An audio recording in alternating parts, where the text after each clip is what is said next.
Rain fell like cold needles in the alien marketplace. The ground was covered in dirty water, reflecting the dim light of broken lamps.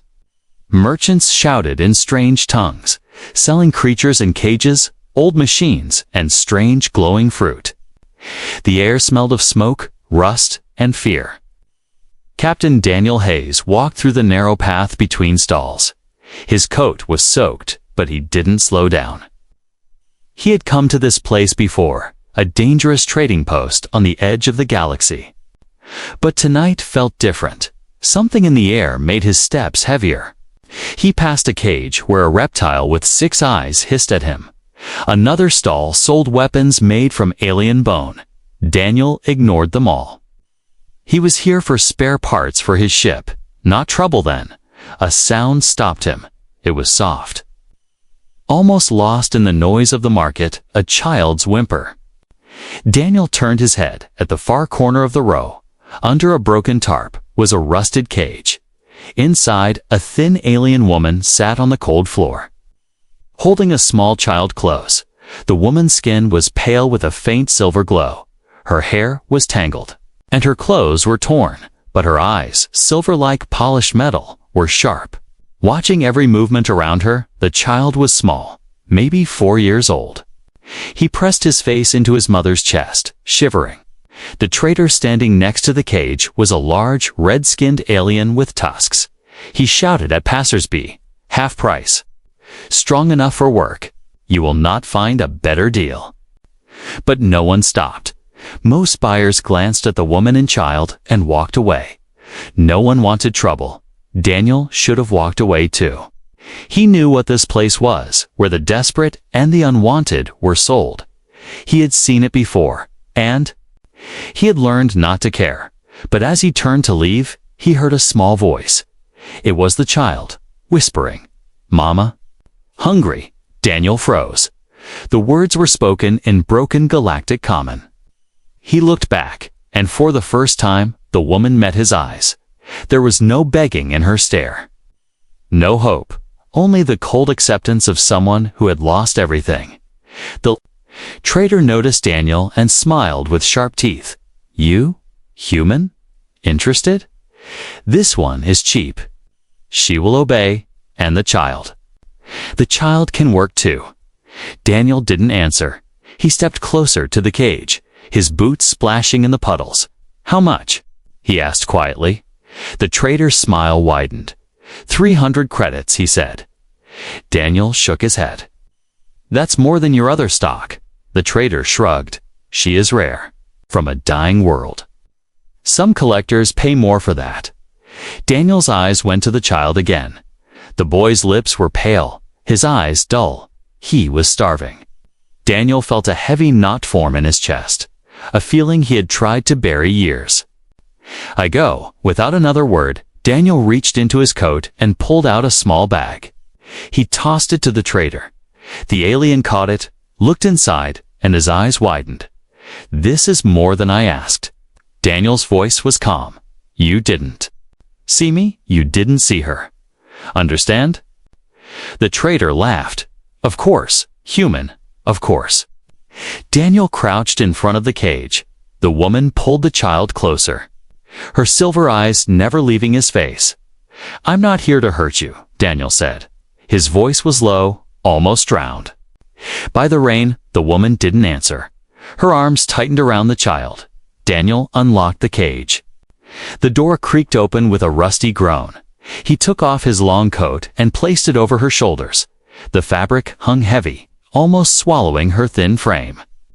She looked at him as if trying to understand his game. "Come on," Daniel said simply. She stood slowly, her bare feet touching the wet ground. The child clung to her side, hiding his face. Daniel led them away from the stall. Deeper into the rain and shadows, he could feel the trader's eyes on his back. But no one followed. As they walked through the maze of stalls, the market's noise faded. The woman finally spoke, her voice soft and strange. "Why?" Daniel didn't look back. "Because I could," he said. It wasn't the truth, not the whole truth, but it was all he was willing to give. The child peeked at Daniel from behind his mother's arm. There was fear there, but also something else, a spark of curiosity. Daniel ignored it, keeping his focus forward. He didn't know yet why he had done this. All he knew was that he couldn't leave them in that cage above them. Lightning cracked across the alien sky, and in that brief flash, Daniel saw the mother glance at him again. Not with trust, not yet, but with the faintest glimmer of hope. The rain did not stop. It drummed on the metal roofs and ran down the narrow streets of the alien market.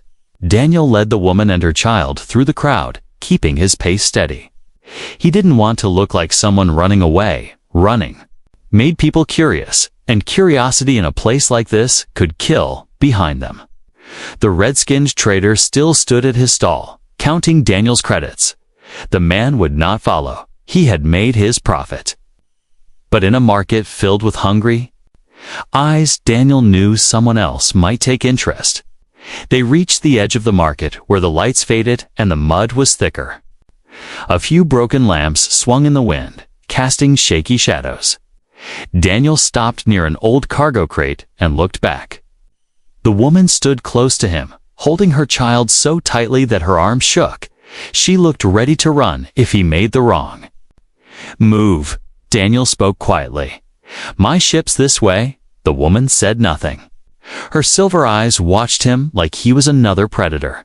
The child's small fingers gripped her torn clothes.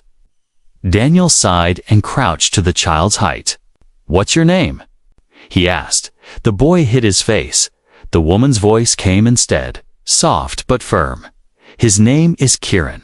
Daniel nodded. "And yours?" She hesitated. "Lyra." Her voice carried an accent, the edges of her words almost musical. Daniel repeated the name in his mind. Lyra. It suited her somehow. Even in this broken state, they walked on. The mud clung to their feet, the smell of rust and smoke growing weaker as they moved toward the docking area. The air was cold here, and the wind carried the faint hum of ships. When Daniel's vessel came into view, Lyra slowed. It wasn't a grand ship, not like the sleek traders or the armored patrol crafts. It was old, with worn edges and patched hull plates, but it was sturdy, a workhorse, not a showpiece. Daniel opened the ramp and motioned for them to enter. Lyra stayed at the bottom, her eyes scanning every shadow inside. "Go on," Daniel said. Kieran looked up at his mother, and after a pause, she guided him inside. Daniel followed, sealing the ramp behind them. The sound of rain vanished, replaced by the steady hum of the ship's power systems. The inside was warm compared to the market. Dim lights lined the narrow corridor, and the smell of metal and old fabric filled the air. Daniel led them to a small cabin. "This is yours for now," he said, stepping aside. The room had a narrow bed, a storage locker, and a small wash unit. Nothing more. But after the cage, it was a palace. Lyra stood in the doorway, not stepping in. "You bought us," she said suddenly. Her tone wasn't grateful. It was sharp, accusing. Daniel met her gaze. "I bought your freedom." She gave a short, bitter laugh. "There is no freedom. You own us now." Daniel shook his head. "I'm not a slaver," he said. "You'll see." Her eyes narrowed. "I've seen men like you before. They all say the same thing."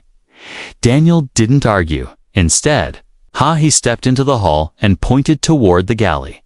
"You're hungry?" he said simply. "Eat first. Then decide what you believe in the galley."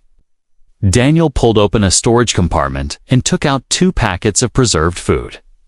He heated them in the small cooker and placed them on the table. The smell of warm bread and stew filled the air. Kieran's eyes followed the plates like a starving animal. But he didn't move until Lyra gave a small nod. The boy climbed into a seat, his small hands trembling as he picked up a spoon. He took one bite, then another. Faster. Lyra didn't touch her plate. She sat across from Daniel, watching him instead. "You could sell me to a richer buyer," she said flatly. Why waste credits on food? Daniel leaned back in his chair. Because you're not cargo, he replied. You and the boy are people. Lyra's expression didn't change. But her eyes flickered for just a moment, something like confusion breaking through the distrust. Kieran coughed, and Lyra's attention snapped back to him. She took the spoon gently from his hand and slowed his eating. He hasn't had real food in days, she said quietly. Daniel didn't reply. He knew hunger when he saw it, and he hated that he couldn't erase it from the boy's past. When the meal was done, Daniel stood. Rest? We leave orbit in an hour. Where are we going? Lyra asked. Somewhere the market can't reach you, he said. Then he left the galley, letting her decide if she believed him in the quiet of the cabin. Lyra sat with Kieran on the bed. She pulled the heavy coat tighter around them. It smelled faintly of rain and metal and something else, something human. She still didn't trust Daniel, but for the first time in a long time, she felt a tiny thread of safety. And that was dangerous because hope could hurt worse than hunger. The ship rose from the docking platform with a low, steady hum. Engines thrummed under the metal floor, and the alien market below became nothing more than a cluster of lights swallowed by rain and shadow. Daniel sat in the pilot's seat, eyes fixed on the forward screen. The stars began to replace the storm as the ship broke through the thin atmosphere. Behind him, the cabin door slid open. Small footsteps patted in Kieran. The boy stood near the doorway, holding onto the frame. He didn't speak, only stared at the unfamiliar glow of buttons and controls. Daniel glanced at him. You can. Come closer, he said. Kieran hesitated, then stepped inside, his eyes wide. Daniel pointed to a small co-pilot seat. Sit there. The boy climbed up, his legs too short to reach the floor. You've been on a ship before? Daniel asked. Kieran shook his head. Then this is your first jump, Daniel said. The boy's lips moved as if to speak, but he stayed silent. His gaze stayed fixed on the window, where the black of space was opening up. From the doorway, Lyra appeared. She had wrapped Daniel's coat around her shoulders again. She looked tired, but her posture was straight, her silver eyes sharp as ever. She didn't enter the cockpit. She stayed in the shadows. Watching, Daniel adjusted the course. Next stop, 2 days away, he said. More for her benefit than the boys. Lyra didn't respond. Instead, she asked, Why did you take us? Her tone was not soft. It was a challenge. Daniel kept his eyes on the stars. I told you, he said. You didn't believe me the first time. I doubt you will now. I believe actions more than words, she replied. Then watch. Daniel said simply. He didn't look back, but he could feel her eyes studying him, trying to read a man she didn't yet understand. Hours passed. Daniel stayed in the cockpit while Lyra kept Kieran close in the small cabin. He could hear faint sounds through the thin walls, the soft murmur of her voice, the occasional cough from the boy. At one point, he carried a tray of food to their room. Lyra accepted it with a nod, but still didn't eat until Kieran was finished. Daniel noticed she always gave him her portion if the boy was still hungry. On the second night, the ship hit turbulence. A passing asteroid field rattled the hull. Daniel steadied the controls, but the shaking grew worse for a moment. He heard a cry from the back. Not just fear, but panic. He turned and found Lyra in the corridor, holding Kieran tightly. The boy's small hands were clutching her torn dress. Daniel stepped toward them. It's all right, he said. Just rocks passing by. Lyra's voice was tense. I've heard that sound before. She said it was not rocks. It was gunfire. Her eyes had gone distant, as if replaying a memory she didn't want. Daniel didn't press. Instead, he asked, What happened to your world? For a long moment, she didn't answer. Then, quietly, it burned. Her words were heavy. She went on. There was war. We had no weapons to match theirs. The skies filled with ships. They took our crops first, then our water, then our people. My mate died trying to fight them. I had nothing left to give my son. Her voice cracked, but she didn't cry. She was too used to holding grief inside. Daniel's grip on the console tightened.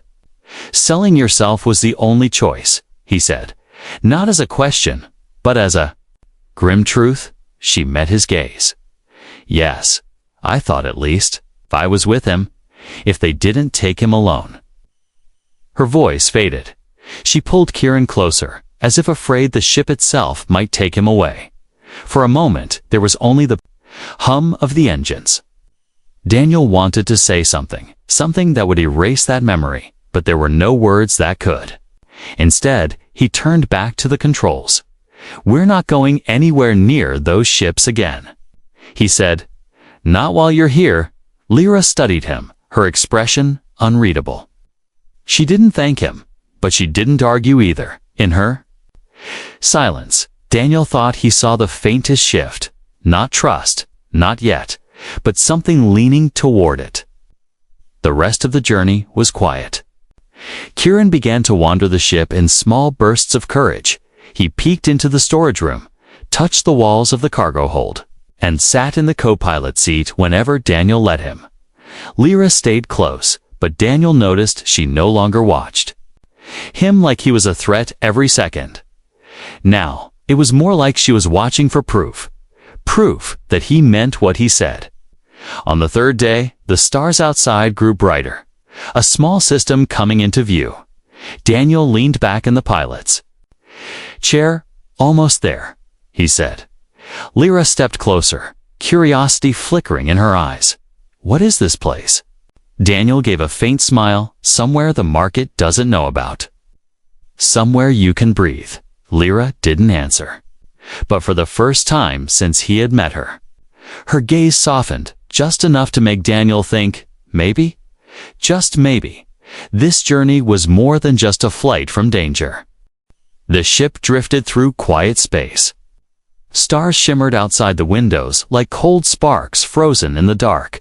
The hum of the engines was steady, almost like a heartbeat. Inside, Daniel sat in the cockpit, scanning the nav charts. He knew the route, but habit made him check twice. Safety was always a fragile thing out here. Behind him, soft footsteps approached.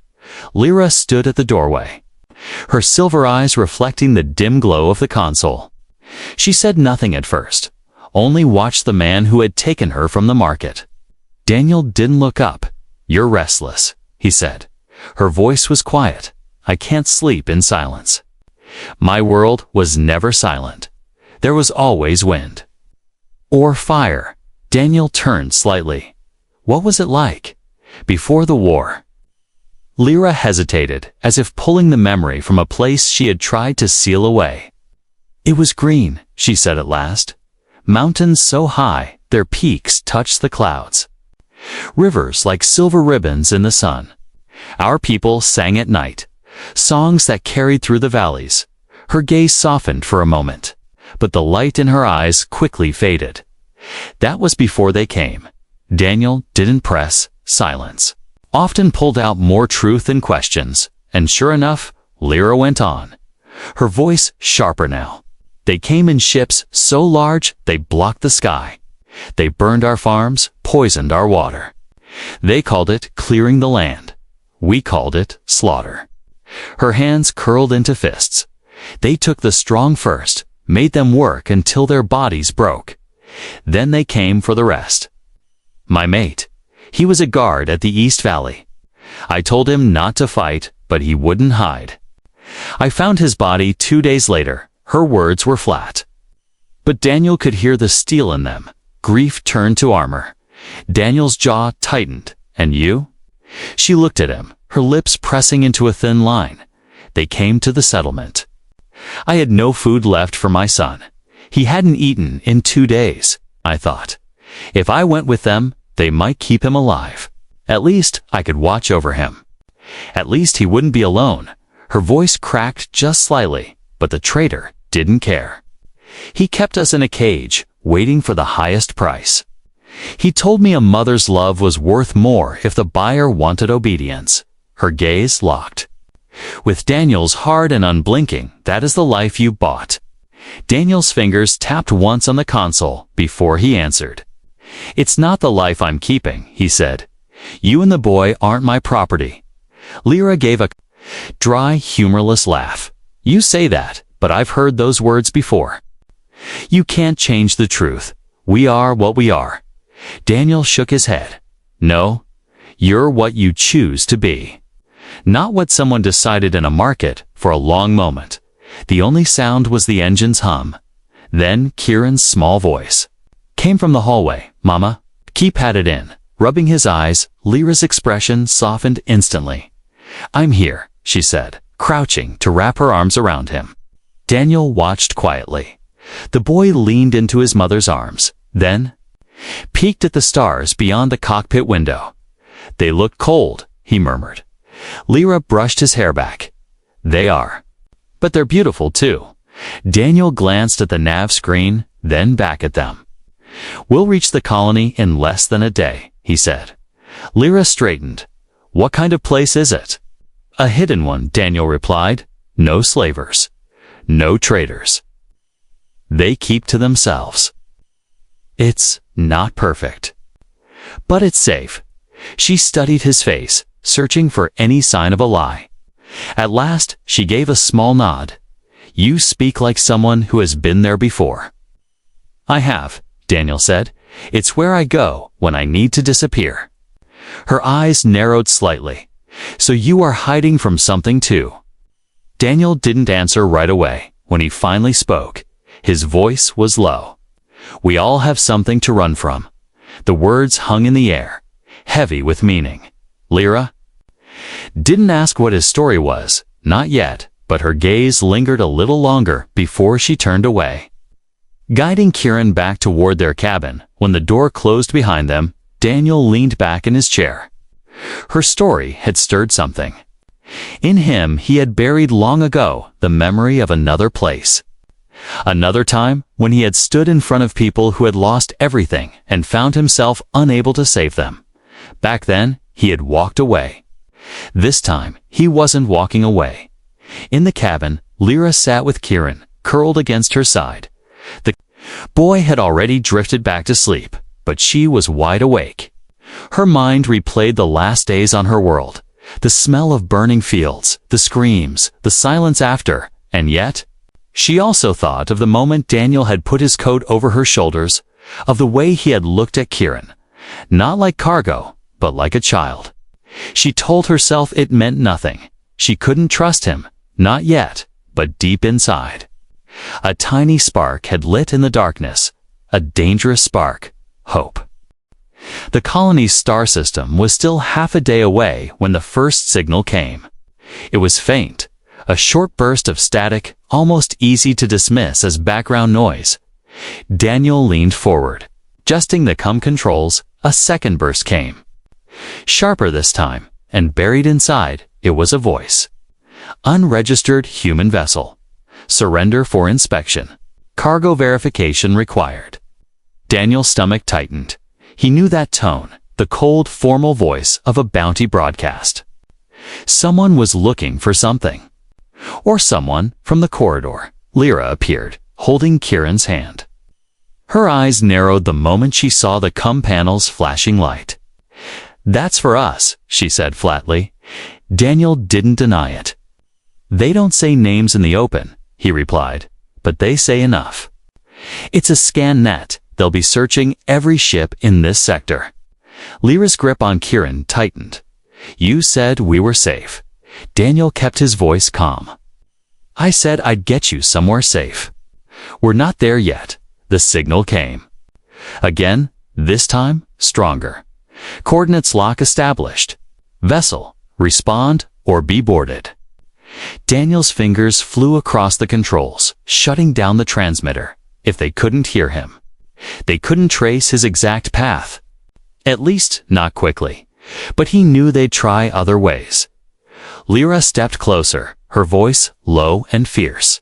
Okay, they will take me back. And him, she said, nodding toward her son. Daniel turned his chair to face her. "Not if I get there first." She studied him, searching for any hint of doubt. Instead, she saw something else, a steady determination that seemed unshakable. He switched the nav route manually. The colony was in the opposite direction of the patrol sweep. If he could skim the outer asteroid ring, he could lose them in the interference, but it would mean flying blind through part of it. The hum of the engines deepened as he pushed the ship harder. Stars blurred into streaks, and the blackness outside was cut by the faint glimmer of distant rock fields. Kieran clung to his mother's side. "Are we running?" he asked. "Yes," Daniel said, not sugarcoating it. "Then will they chase us?" Daniel glanced at him. "Maybe, but I'm faster." A sharp alarm cut through the cockpit. The proximity sensors lit up. 2 small ships had entered their range, closing fast. Lyra's voice dropped to a whisper. "Bounty hunters?" The pursuing ships sent no greeting, no warning. They didn't need to. The silent threat in their speed said enough. Daniel activated the defensive shields. "Strap in," he ordered. The ship shuddered as he pushed the engines to their limit. The asteroid ring loomed ahead, huge chunks of spinning rock turning slowly in the void. If he timed it right, they could slip in and vanish from the hunter's scanners. If he timed it wrong, there wouldn't be anything left to chase. Lyra's hand went to the armrest, knuckles white. She didn't speak, didn't cry out. She just held Kieran close.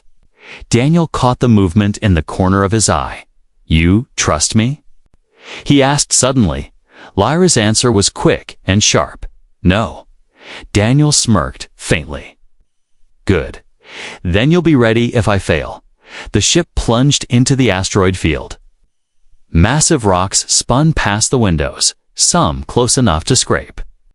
The hull Daniel weaved between them, using their shadows to hide their heat signature. The bounty ships followed, but less boldly. One wrong move in here could tear a vessel apart. A large asteroid drifted across their path, its surface jagged like broken glass. Daniel dove under it, engines roaring. A flash of light burst behind them. One of the bounty ships had fired, but the shot struck rock instead, shattering it into a storm of debris. Shards pinged off the hull like metallic rain. "Hold on," Daniel shouted, spinning the ship sharply through a narrow gap between 2 rotating boulders. For a few tense moments, the scanners showed nothing but static from the surrounding mineral interference. Then, silence. The bounty signals were gone. Either they had given up, or they had lost the trail entirely. Daniel didn't relax yet. He guided the ship deeper into the field, following a path only he seemed to know. After several minutes, he slowed the engines. "We're clear," he said. Lyra's shoulders lowered slightly, though her grip on Kieran remained tight. "You've done this before," she said. Daniel gave a small shrug. "I've run from worse." Kieran looked up at him. "Did we win?" Daniel glanced at Lyra before answering, for now, in the quiet that followed. Lyra finally spoke again. "They will keep looking. People like them don't stop." Daniel met her gaze. "Then we make sure they can't find you." There was something in his voice, not just a promise, but a weight behind it for the first time. Lyra felt a flicker of belief, not trust, but the faint thought that maybe, just maybe, this human wasn't lying when he said he'd keep them safe. Outside, the asteroid spun in the endless dark. Somewhere beyond them, danger still searched, but for now, the ship sailed on a small, fragile bubble of safety in the cold stretch of space. The asteroid field was far behind them now. Only the soft hum of the engines and the faint ticking of cooling metal filled the ship. Daniel sat in the cockpit, staring at the star chart. The hidden colony was only a few hours away. He hadn't spoken much since the escape. Lyra noticed. She stood in the doorway, Kieran asleep in her arms. The boy's head rested on her shoulder, his breathing soft and even. "You could have left us," she said quietly. Daniel didn't turn. "Could have," he admitted. Would have been easier, then why didn't you? He finally looked at her, his expression unreadable. Because I was tired of doing the easy thing. Her eyes searched his face for some hint of mockery, but found none. It unsettled her. Men like him usually had an angle, a deal, a price. But he hadn't asked for anything since the market. No threats, no demands, no. Plain, she stepped into the cockpit, lowering Kieran into the co-pilot's seat. The boy stirred but didn't wake. I've lived my life knowing every kindness has a chain hidden somewhere, she said. Daniel's gaze flicked to her. Then maybe it's time you learned otherwise. Silence settled between them. Outside, the stars drifted past. Daniel leaned back in his chair, his voice low. When we get to the colony, you'll have a choice. Lyra's brow furrowed. A choice. You can stay there, Daniel explained. They'll give you a place to live, food, work, if you want it. It's safe. As safe as anywhere in this part of space can be. And if I don't? Daniel's jaw tightened. Then I'll take you wherever you want to go. Another planet, another system. Somewhere you can disappear. I'll make sure no one follows. Lyra tilted her head slightly. No chains. No price. No, Daniel said firmly. Why? He gave a faint, almost tired smile. Because sometimes love is a choice, not a transaction. Her breath caught, not because she believed him, but because of the way he said it. Like a man who had already made that choice once before. And paid for it. She folded her arms. You speak of love, but you don't know me. Daniel shook his head. I don't have to know you to decide what I won't do to you. They both fell silent. The engines hummed. A steady, grounding sound. In the cold dark of space, hours passed. Daniel stayed at the controls while Lyra sat nearby, pretending to watch the stars but actually studying him. His movements were efficient but not mechanical. There was a quiet patience to the way he worked. She had seen humans before, but most were loud, quick to act, and quicker to take. This one was deliberate. When Kieran woke, Daniel handed him a ration bar without being asked.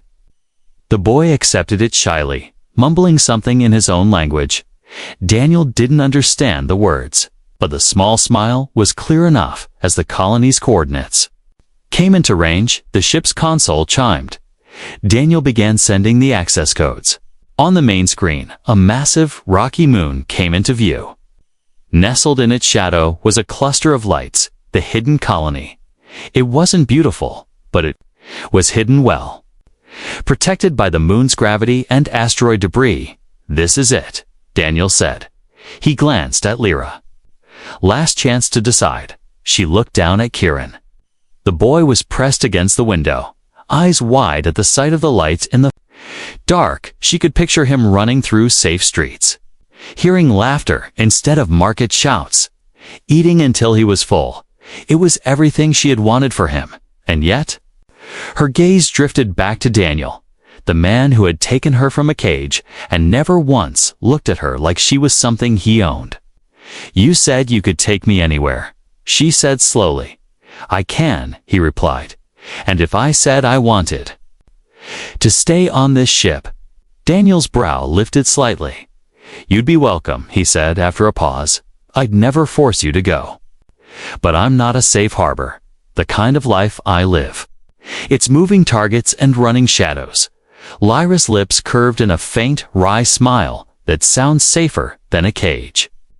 Daniel held her gaze for a long moment. Something unspoken passed between them, not a promise, not yet, but an understanding. He turned back to the controls. Then you'd better get used to the hum of the engines. The colony drew closer, its lights shining like distant embers, but for the first time since leaving her world, Lyra didn't feel like she was simply being carried to someone else's decision. This was hers, and that made all the difference. Kieran yawned and leaned against her. She rested a hand on his head, her other hand brushing the worn fabric of Daniel's coat still around her shoulders. It smelled faintly of rain and metal. and now faintly of home. The colony's docking bay was carved directly into the rocky shadow of the moon. Massive steel doors opened just wide enough for Daniel's ship to slip inside. As the outer gates closed behind them, the constant stars vanished, replaced by the warm glow of light set into the walls. Lyra stood by the viewport, Kieran pressed against her side. The boy's silver eyes reflected the docking lights, wide with wonder. This place. "It's alive," he whispered. Lyra nodded slowly, but her gaze remained cautious too many times. Safety had turned into something else. The ship settled onto the landing pad with a soft thud. Daniel shut down the engines, and the deep hum faded into silence. He unbuckled his seat, turned toward them, and simply said, "Welcome to the colony."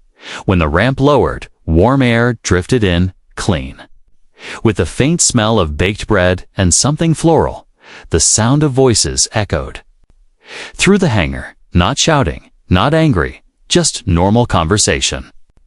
It was strange how unnatural that felt to Lyra.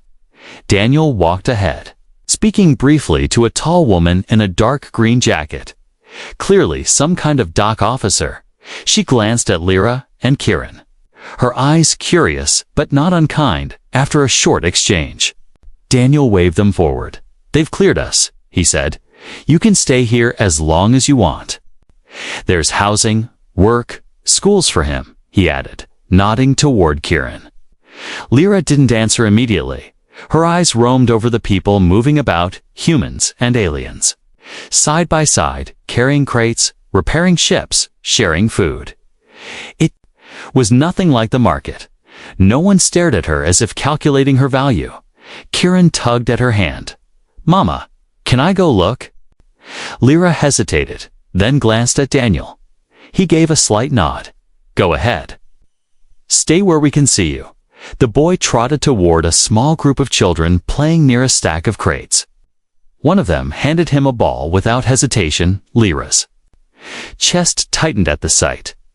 Daniel's voice was quiet beside her. "He could have a life here. I know," she said softly. "You could too," he added. She turned to him, studying his face. "You'd just leave me here? After everything?" "If that's what you want," Daniel said simply, "this isn't about me. It's about you and what you decide." For a long moment, she didn't speak. Her eyes went back to Kieran, laughing now, the sound free and unguarded.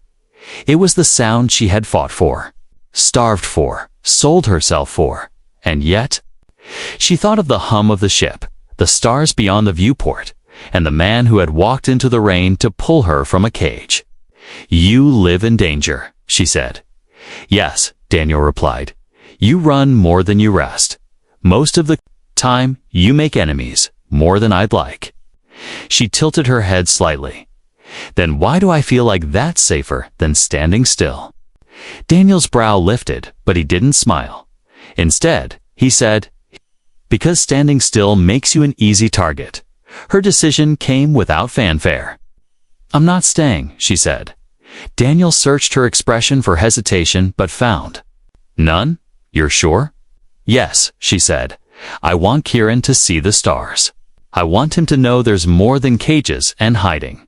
And I want to see what's out there too." For the first time, Daniel allowed a real smile. "Then let's go before someone here starts thinking you belong to them." They called Kieran back. The boy came running, breathless, his cheeks flushed from play. "Are we staying?" he asked. Lyra crouched to meet his eyes. "No, little one. We're going to keep moving." His eyes lit up, like the ship. "Like the ship," she said, ruffling his hair back on board. The colony's lights faded behind them as the ship lifted off.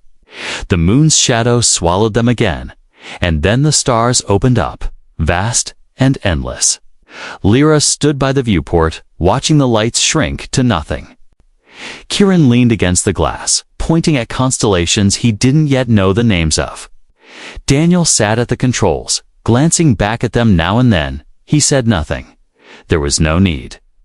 The choice had been made, and it was hers. Ours. Later, Kieran fell asleep on the couch in the galley. Lyra found herself sitting across from Daniel. Her voice was quieter than usual. But steady. You said love is a choice, she reminded him. Daniel looked at her. It is? Then, maybe. I'm choosing to believe you, she said. It wasn't a promise. Not yet. But it was the first step toward something new, something fragile, but alive. Daniel didn't press. He simply adjusted the course. Next stop's a few days out, he said. Plenty of time to get used to the engines. Lyra glanced at Kieran. Sleeping peacefully for the first time since her world burned. She didn't feel like the future was a threat waiting to strike. It felt open. And as the ship carried them deeper into the unknown, the stars no longer looked cold. They looked like doorways, and somewhere beyond them, she knew, was a life they would make for themselves. Not bought, not stolen, but chosen.